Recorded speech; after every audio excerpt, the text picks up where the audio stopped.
Hey YouTube, Sam here. Well, unfortunately, I don't know if you can see these ripples here.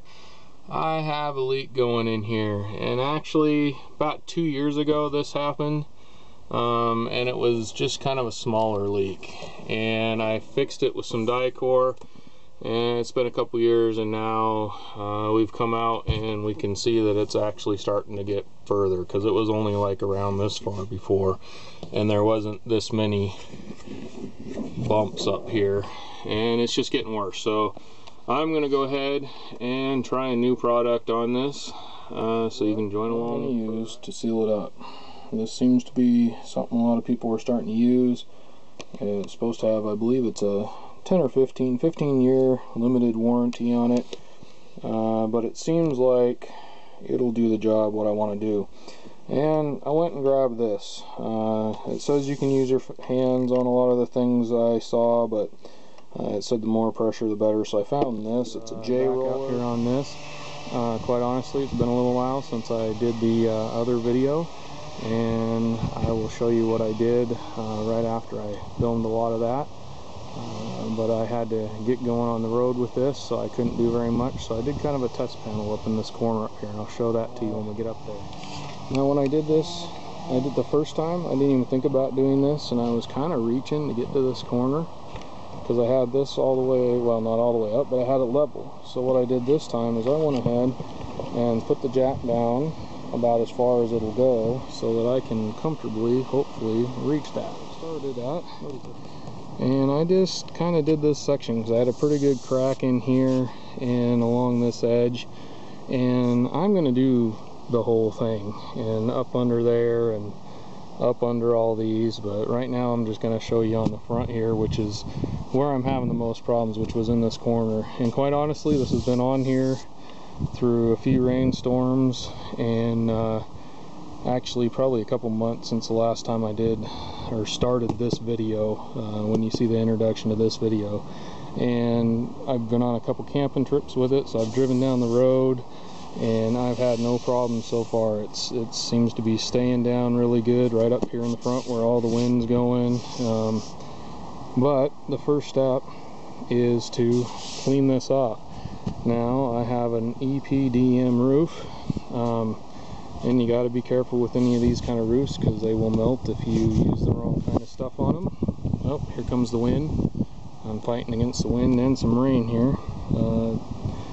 Anyhow, so what I am going to use is actually alcohol, isopropyl alcohol, and I got like a 91%. You can choose what you want to use. If you try something like that and you melt it, that's your problem. I'm not responsible, but that's what I used for this. It worked real well. As you can see where it's been kind of cleaned up to that point.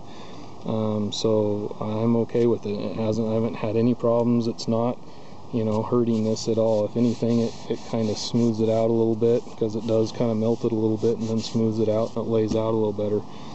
But as you can see where it's kind of coming up and peeling apart, and I'm going to go ahead and kind of cut some of that, probably loose, and clean it all out. And I'm going to go all the way along the front here, and I'm not dumping it on here. I'm actually just got a old towel for a rag here, and I'll actually take it and off the top of the rig, saturate it pretty good. Not a lot, just a little bit.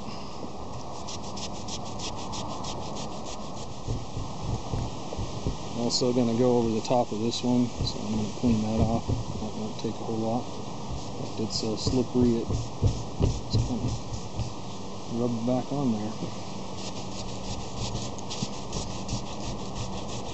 Now this part's metal here on mine, and I want to clean some of that up too, because I'm going over on both sides here by a little bit, as much as I can with one piece.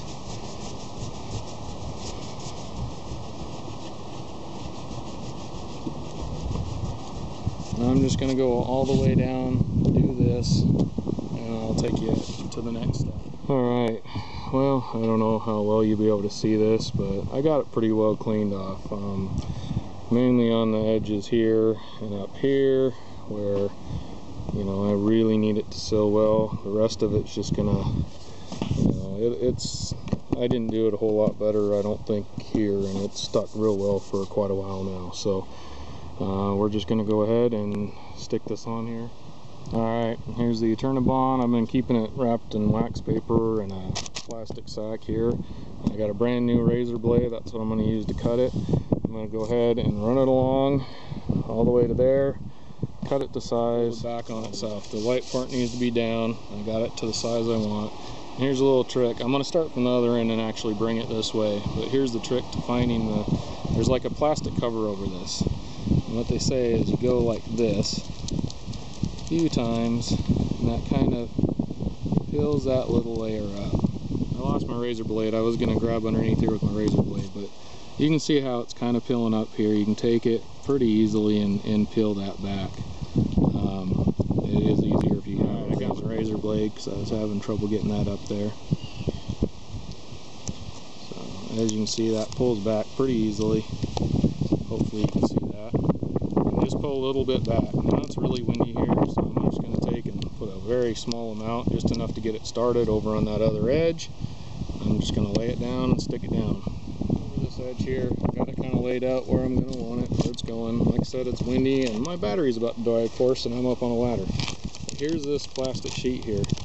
You just want to pull it back and kind of lay it down where you want it, a little bit at a time. Now it will kind of stretch a little bit and move a little bit. Once it's down, it's down. So if you get a wrinkle, you just got to push down on it, hope for the best. But mainly I'm worried about this edge right here more than anything else, because the water comes down here and runs this way. As long as this makes it over the top here, we're golden. So I'm just going to keep peeling her back, kind of pulling it out, trying to get it where I want it. And I'm going to have a little bit of a hump right here where that stuff is just out quite a ways onto the roof for some reason in that one area. And I'm going to go along and do that all the way down. And then just kind of as I come along, I'll flatten some of this out and stuff. Then when we're done there, take my J roller here. I'm going to start on the edge that I want to make sure is down, and I'm going to just roll the crap out of it. You can see like a bubble there. Take your thumb or whatever you want. You could use the back of the J roller and squish it down a little bit there. Stick it down as hard as you can, because this actually is a pressure sensitive, but boy, I tell you, once it sticks down, you're done. You ain't moving it. Not without heating it up probably and ruining it. So it's do the best you can. Alright, and there it is, all the way across, pushed down. A few bubbles, but you can't see any of it. All the edges are pushed down good. I got it sealed between the two and across there. Now I am going to put some more across here. I'm going to go across this. Honestly, I'm getting to the end of the season here, and I don't know how many more days I'll be able to get. That's kind of the basics of how to put this stuff down. It's really easy if you do it the simple way. I'll probably, in this video, tell you a few directions and things like that, because I did take a couple of short steps, I guess you would call it, by doing it this way. Hopefully you can hear me because it's getting really windy. This is one of those, if you try something, I try and hurt yourself or hurt your RV or anything else, I'm not responsible. Now, according to their directions for the Eternabond, depending on the roof you have, you can clean it with EternaClean is their recommended cleaner, lacquer thinner, acetone, commercial roof cleaner. Do not use detergent type cleaners according to it. And it depends on the roof, so you'll have to read your directions and make sure what type of roof you are. Make sure you know that. Also, this does not bond to silicone. So if you've put silicone caulk on your roof or anywhere else that you're putting this, it won't bond to it. Just so again, check the directions, figure out what you have on your roof, and figure out if it's going to adhere to your roof. And also, I put it on without the primer. They have all kinds of different products: the Eterna Clean, Eterna Prime, Eterna Seal, Web Sealed, all kinds of stuff. It's all in your instructions when you get them. And it did say, like, in colder weather, which today I applied it in cooler weather, but it still wasn't below. I think it was like 40 degrees or something like that. Yeah, 40 degrees, which I'm up in the, it's probably 55, 60 degrees out today, so I'm okay that way. But it did say if you were below that to use the Eterna Prime, and it also suggests you use the Eterna Prime anyway. I did not do that, so we'll see how well this lasts. Like I said, I needed to get that done because I'm getting into the rainy season here where it's going to start pouring rain quite a bit, and I just wanted to make sure that at least until next summer, when if I have to, I can redo it, or it'll be a good test of kind of what the minimum you can do. Just clean it up, stick it on. That's all I did. Used alcohol, cleaned it up, sticked it on. Anyhow, so you decide. When you pick up the product, it comes with very clear instructions in several different languages, just a little like that on both sides. Gives you all kinds of details on how to put it on. So anyhow, just thought that was one of those things I should stick somewhere in here. This is Sam, Jack of all, Master of none. You all have a good one.